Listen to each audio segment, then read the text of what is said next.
Hello students, today topic is indicator of social empowerment. Last lecture में हमने पढ़ा था indicator of human development. Human development के 2 indicator हमने पढ़ लिए थे, जिसमें पहला जो आपका था वो था स्वस्थ जीवन की सूचकांक और दूसरा था आर्थिक उपलब्धियों का सूचक, economic attainments and indicators of healthy life. आज जो हमारा टॉपिक है वो है सामाजिक सशक्तिकरण के सूचक, indicator of social empowerment. Means कोई भी नेशन जिसमें लोगों के सामाजिक विकास का स्तर ऊंचा रहता है, जहां पर सोशल एम्पावरमेंट हाई होती है, उस रीजन में ह्यूमन डेवलपमेंट इंडेक्स हाई होता है। सोशल एम्पावरमेंट को मेजर करने के लिए literacy rate, freedom, hanger, poverty, bondage, ignorance, illiteracy आदि को महत्व दिया जाता है। इन क्षेत्र के अंदर जहां पर लिटरेसी रेट हाई होता है, फ्रीडम का लेवल हाई होता है, सोशल एम्पावरमेंट वहां पर अधिक होता है और उस रीजन के अंदर ह्यूमन डेवलपमेंट का लेवल हाई होता है। जबकि जिस रीजन के अंदर गरीबी, भूखमरी, दासता, बंधुआकरण, अज्ञानता का स्तर अधिक पाया जाता है, सामाजिक भेदभाव का स्तर अधिक पाया जाता है, वहां पर मानव विकास का स्तर कम पाया जाता है। तो इसमें हम देख रहे हैं सबसे पहला जो हमारा पॉइंट है इंडिकेटर ऑफ सोशल एम्पावरमेंट, इसमें डेवलपमेंट इज फ्रीडम। डेवलपमेंट जो है वो फ्रीडम प्रोवाइड्स करवाता है। जैसे जैसे विकास के स्तर में वृद्धि होती है वैसे वैसे फ्रीडम इंक्रीज होता है। फ्रीडम का मतलब यहाँ पर फ्रीडम फ्रॉम हैंगर, भूखमरी, पॉवर्टी जो है गरीबी, servitude, bondage, ignorance, illiteracy and any other form of domination is the key of human development। अर्थात यहाँ पर जो हम दे रहे हैं कि विकास का अर्थ मुक्ति या स्वतंत्रता है, और ये मुक्ति या स्वतंत्रता हमें किन से मिलनी चाहिए? भूख, गरीबी, दासता, बंधुआकरण, अज्ञानता, निरक्षरता और किसी भी अन्य प्रकार की जो दुर्लभता होती है उससे मुक्ति प्राप्त करना मानव विकास की कुंजी मानी जाती है, की ऑफ ह्यूमन डेवलपमेंट माना जाता है। तो ये आपको ध्यान में रखना है। What is the key of human development according social empowerment? सामाजिक सशक्तिकरण के अनुसार मानव विकास की कुंजी क्या है? तो इसमें आपको बताना है development is freedom. Freedom means hunger, poverty, servitudes, bondage, ignorance, illiteracy and other dominations is the key of human development. Next आगे ध्यान दीजिए, freedom is a real sense of the terms is possible only the empowerment and participations of the people in the exercise of their capability and choice in the society। इसमें यहाँ पर दिया गया है कि स्वतंत्रता का वास्तविक जो अर्थ है वो तभी संभव है जब लोग समाज में अपने सामर्थ्यता, एम्पावरमेंट की सोशल के अंदर अपने एम्पावरमेंट के साथ काम करें, एंड पार्टिसिपेशन और समाज में सभी लोगों की भागीदारी हो। ठीक है, participation of the people in the exercise of their capability, जिससे वो अपनी कैपेबिलिटी जो है उसका विकास कर सकें, अपने आप को सशक्त बना सकें, and choice of the society और समाज के अंदर उनको किसी भी प्रकार के कार्य करने की स्वतंत्रता हो।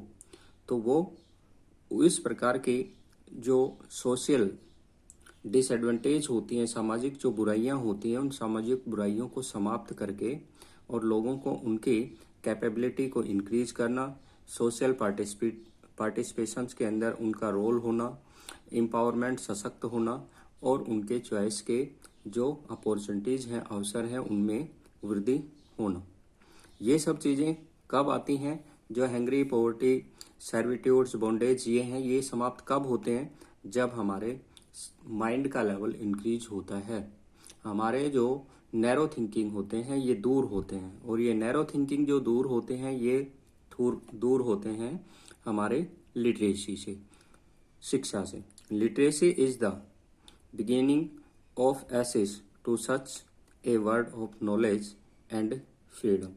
इसलिए जो ज्ञान है वो ही जो है वो विभिन्न प्रकार की जो बुराइयां हैं उनके मुक्ति का रास्ता माना जाता है। यानी कि हम शिक्षित होकर ही अपने समाज और अपने अंदर जो छुपी हुई बीमारियां हैं उनको, जो बुराइयां हैं उनको हम दूर कर सकते हैं।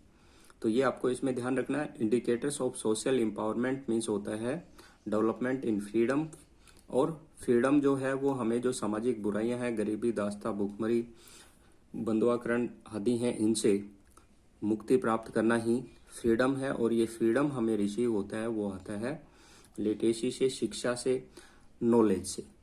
तो इसलिए हमें इसके बारे में अच्छे से अंडरस्टैंडिंग करना है कि इंडिकेटर ऑफ सोशल एम्पावर हमें किसकी इंफॉर्मेशन प्रोवाइड करवाता है। इसके बाद आता है जो हमारी टोटल लिटरेसी रेट है, इसमें काफ़ी डिफरेंस पाया जाता है, क्योंकि लिटरेसी रेट का ऑल ओवर जो डिस्ट्रीब्यूशन है, वितरण जो है वो इक्वल नहीं है, जिसके कारण से जहाँ पर लिटरेसी हाई है वहाँ पर जो है हमारे ह्यूमन डेवलपमेंट का लेवल हाई हो जाता है, और जिस रीजन्स के अंदर लिटरेसी रेट लो होती है वहाँ पर ह्यूमन डेवलपमेंट भी रिड्यूस हो जाता है। जैसे इसमें दिया गया, overall literacy in the India approximately 74.04% 2011, while female literacy is 65.46%। जो ऑल ओवर है वो 74.04 है, लेकिन इसके अंदर यहाँ पर भेदभाव हो जाता है, जिसके कारण से महिलाओं की लिटरेसी रेट जो है वो 10% के लगभग कम है, 65.46% है, जिसके कारण से फीमेल को यहाँ पर जो अपने राइट जो होते हैं और जो अपने अपॉर्चुनिटीज होती हैं उनको चूज करने के अवसर जो हैं वो कम प्राप्त होते हैं। दूसरा आता है the total literacy as well as female literacy is higher than the national average most of the state for the south India. Total literacy rate जो है वो दक्षिण के राज्यों के अंदर महिलाओं और पुरुष दोनों के ही अधिक है। The total literacy as well as female भी उसमें शामिल है, higher than the national average, जो राष्ट्रीय औसत से साउथ के हमारे स्टेट हैं उनके अंदर अधिक है। There are wide regional disparities literacy rate across the state of India. Bharat के अंदर जो साक्षरता दर है उसमें काफ़ी प्रादेशिक असमानता पाई जाती है। एक तरफ जो है वो हाई लिटरेसी रेट है, जबकि दूसरी तरफ जो है वो लो लिटरेसी रेट है। जैसे इसमें हम देख रहे हैं, there is a state like Bihar which very low 63.82%, यानी कि बिहार के अंदर सबसे कम लिटरेसी रेट है, ये आपको इसमें ध्यान रखना है। Literacy there are state like Kerala, Mizoram which have literacy rate 93.93% जो है वो आपकी केरला के अंदर आती है 2011 के सेंसस के अकॉर्डिंग, और 91.58 जो है वो आपका सेकंड पोजीशंस पर आता है लिटरेसी रेट में मिजोरम। ये दोनों स्टेट हैं वो आपको इसमें ध्यान रखने हैं। हायर जो है वो आपकी केरला की, सेकंड पोजीशंस पर मिजोरम, और सबसे कम जो है वो आपकी आ जाती है बिहार की। फीमेल के अंदर जो लिटरेसी रेट है वो सबसे कम आती है राजस्थान की। तो ये आपको ध्यान में रखना है, क्योंकि 1 मार्क्स के जो ऑब्जेक्टिव क्वेश्चन है इसमें बहुत सी बार पूछ लेते हैं। तो ये काफ़ी डिफरेंस होता है। इस डिफरेंस के कारण से ही हमारी जो एसडीआई वैल्यू होती है वो भी स्टेट की डिफरेंट हो जाती है। जैसे कि हमारा जो केरला है इसके अंदर लिटरेसी रेट हाई होने के कारण इसका एसडीआई वैल्यू भी हाई है, जबकि बिहार और छत्तीसगढ़ की लिटरेसी रेट कम होने के कारण से उसकी एसडीआई वैल्यू भी कम पाई जाती है।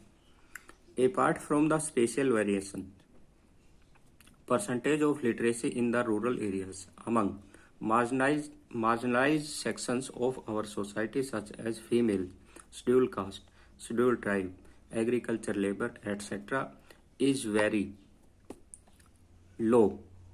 जबकि हमारे समाज के अंदर जो है वो कुछ जैसे महिलाएं हैं, कृषक हैं, अनुसूचित जातियों जनजातियों के लोग हैं, कृषि मजदूर हैं, यहाँ पर और समाज के जो सीमांत वर्ग हैं, इन वर्ग में साक्षरता दर बहुत ही कम पाई जाती है। और ये सीमांत वर्ग धीरे धीरे जो है वो अपनी एजुकेशन को इंक्रीज करके अपने लिविंग स्टैंडर्ड और एसडीआई वैल्यू को इंक्रीज कर सकते हैं। It is worth maintaining here the though has been improvement in the percentage literacy among the marginalized sections, yet gap between their rich and marginalized sections of the population has increased over the year। यद्यपि सीमांत वर्ग साक्षरों के प्रतिशत में सुधार हो रहा है, वो धीरे धीरे इम्प्रूवमेंट अपना कर रहे हैं, परंतु फिर भी जो धनी वर्ग हैं और सीमांत वर्ग हैं, इनकी जनसंख्या के बीच जो साक्षरता का अंतर है वो अभी भी बहुत अधिक है और धीरे धीरे ये बढ़ता ही जा रहा है। क्योंकि जो रिचर वर्ग होते हैं, धनी वर्ग जो होते हैं, ये अपने लिटरेसी रेट को इंक्रीज कर लेते हैं, क्योंकि इनके पास अपने लिटरेसी से रिलेटेड जो भी रिक्वायरमेंट्स होती हैं वो अपनी फुलफिल कर लेते हैं। जबकि जो गरीब वर्ग होते हैं, इनके पास शिक्षा की अच्छी व्यवस्था न होने के कारण से और गरीबी का स्तर अधिक होने के कारण से ये लोग जो है शिक्षा को छोड़ करके और अपने किसी न किसी व्यवसाय के अंदर लग जाते हैं, जिसके कारण से यहाँ पर साक्षरता का लेवल जो है वो रिड्यूस हो जाता है। इसके बाद देखते हैं human development index in India. India के अंदर जो ह्यूमन डेवलपमेंट का लेवल है वो कहाँ कहाँ पर है, इंडिया के कौन कौन से स्टेट हैं जिनमें एसडीआई वैल्यू हाई है और कौन से स्टेट हैं जिनमें एसडीआई वैल्यू जो है वो कम है। तो इसमें आप देखिए, in the backdrop of the above mention important indicator, the planning commissions calculate the human development index taking state and union territory as the analysis। उपयुक्त महत्वपूर्ण जो सूचकांक है उसको हमने ध्यान में रख करके योजना आयोग ने राज्यों और केंद्र शासित प्रदेशों का विश्लेषण किया और उनसे मानव विकास की परिकल्पना की, मानव विकास का उन्होंने डेटा लिया।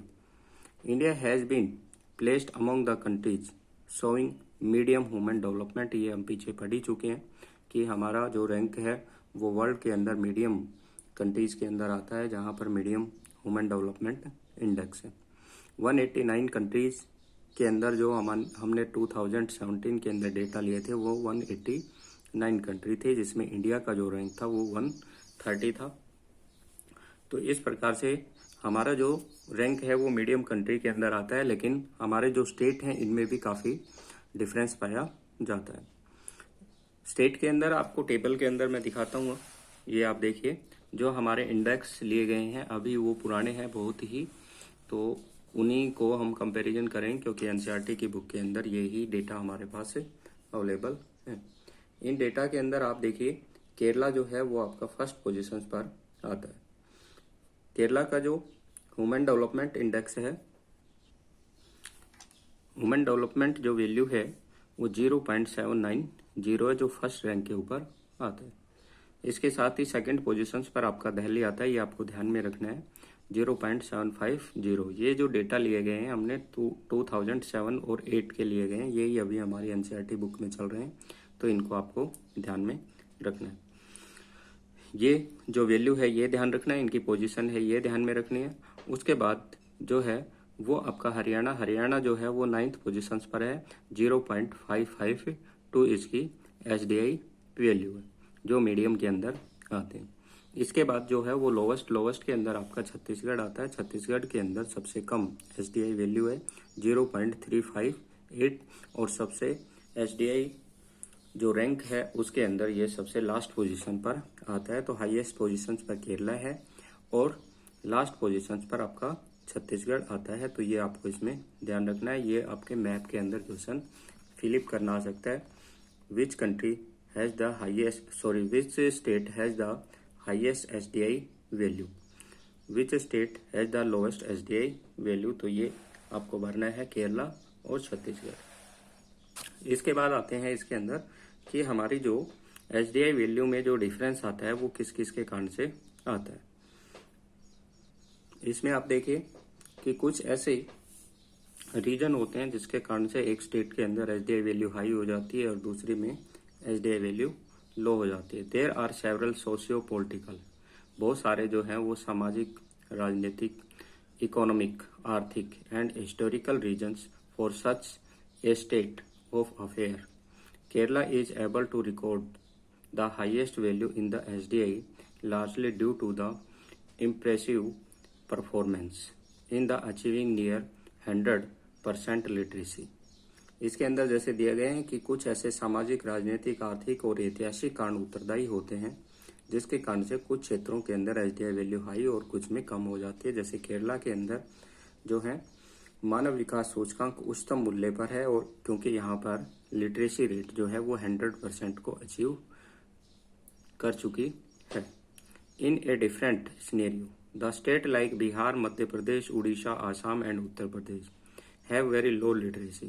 जबकि बिहार, मध्य प्रदेश, उड़ीसा, आसाम और उत्तर प्रदेश के अंदर लिटरेसी रेट लो है। इसके कारण से इनकी एसडीआई वैल्यू भी जो है वो कम पाई जाती है। State showing higher total literacy rate have less gap between the male and female literacy. जिन स्टेट के अंदर मेल और फीमेल के लिटरेसी रेट में भी कम अंतर पाया जाता है वहाँ एसडीआई वैल्यू में सुधार हो जाता है, वहाँ अधिक पाई जाती है। लेकिन जिस रीजन या स्टेट के अंदर मेल और फीमेल के एसडीआई वैल्यू में काफ़ी डिफरेंस हो जाता है, वाइड गैप हो जाता है, तो उस स्टेट के अंदर एसडीआई वैल्यू है वो रिड्यूस हो जाती है। इसी के साथ आ जाता है apart from the educational attainments the level of economic development to play significant impacts on SDI। शैक्षणिक उपलब्धियों के अतिरिक्त आर्थिक विकास भी मानव विकास सूचकांक का सार्थक प्रभाव डालता है। कि इकोनॉमिक जो एजुकेशनल अटेनमेंट है उसके साथ साथ वहाँ की इकोनॉमिक ग्रोथ भी हाई होनी चाहिए, वहाँ लोगों को एक्सपेंडिचर्स और उनकी बेसिक नीड्स हैं वो भी फुलफिल होनी चाहिए। तो जिस रीजन्स के अंदर इकोनॉमिक कंडीशंस बेटर होती है और एजुकेशन अटेनमेंट्स जहाँ पर हाई होती हैं, उपलब्धियाँ अधिक होती हैं, वहाँ पर एसडीआई वैल्यू हाई हो जाती है। Economically developed state like Maharashtra, Tamil Nadu, Punjab, Haryana have higher value of SDI as compare to state like Chhattisgarh, Bihar, Madhya Pradesh. जो आर्थिक दृष्टि से समृद्ध स्टेट हैं जैसे महाराष्ट्र, तमिलनाडु, पंजाब और हरियाणा, इनमें भी एसडीआई वैल्यू जो है वो हाई है। जबकि जहाँ पर इकोनॉमिक डेवलपमेंट का लेवल लेस रहता है तो वहाँ एसडीआई वैल्यू कम हो जाती है, जैसे छत्तीसगढ़, बिहार, मध्य प्रदेश। इसमें इकोनॉमिक डेवलपमेंट का लेवल रिड्यूस है, यहाँ के लोगों की इनकम सोर्स जो है वो लेस है, लाइवलीहुड के बेटर सोर्स अवेलेबल नहीं है, अनएम्प्लॉयमेंट यहाँ पर पाया जाता है और यहाँ पर लोगों की परचेजिंग पावर जो है वो कम है। गवर्नमेंट यहाँ लोगों के डेवलपमेंट के लिए एक्सपेंडिचर नहीं कर पा रही है, जिसके कारण से यहाँ पर लिटरेसी रेट और इकोनॉमिक ग्रोथ का लेवल लेस पाया जाता है। Regional distortions and social disparities which developed during the colonial period country to play an important role in Indian economy, polity and society। उपनिवेश काल में भी विकसित प्रादेशिक विकृतियां और सामाजिक विषमताएं अब भी भारत की अर्थव्यवस्था और वहाँ के राजनीतिक तंत्र और समाज में महत्वपूर्ण भूमिका निभा रही हैं। कि कॉलोनियल पीरियड के अंदर जो इंडिया के डेवलपमेंट से उसको वंचित रखा गया, वहाँ पर जो सामाजिक भेदभाव की स्थिति उत्पन्न की गई, वहाँ की जो राजनीतिक परिस्थितियाँ हैं उनमें बदलाव किए गए और उनको उलझा दिया गया। उससे भारत का आर्थिक विकास, इकोनॉमिक डेवलपमेंट और ह्यूमन डेवलपमेंट का लेवल जो है वो आज भी अफेक्टेड है। जैसे कि कॉलोनियल पीरियड के अंदर समाज के अंदर भेदभाव की स्थिति उत्पन्न कर दी और उस भेदभाव के कारण से हमारा देश आज भी जो है वो जूझ रहा है, आज भी उन समस्याओं से ग्रस्त है। इसी प्रकार से भारत के अंदर राजनीतिक अस्थिरताएं उत्पन्न कर दी, जिससे कि पाकिस्तान की तरफ जो है वो हमारे रूल और रेगुलेशन फिक्स नहीं किए, जिसके कारण से जम्मू और कश्मीर के अंदर हमारी पॉलिटिकल अनस्टेबिलिटी बनी हुई रहती है। इसी प्रकार से दूसरी तरफ जो है वो चाइना के साथ अनस्टेबिलिटी बनी रहती है। तो इस कारण से आर्थिक विकास प्रॉपर नहीं हो पाता है, क्योंकि हम सिक्योरिटी पर्पज के लिए अपनी नेशनल इनकम का लार्ज शेयर जो है वो एक्सपेंडिचर कर देते हैं, जिसके कारण से हमारी जो पब्लिक फैसिलिटीज़ होती हैं ये प्रॉपरली डेवलप नहीं हो पाती। कंट्री का इकोनॉमिक जो स्ट्रक्चर है वो डेवलप नहीं हो पाता। The government of India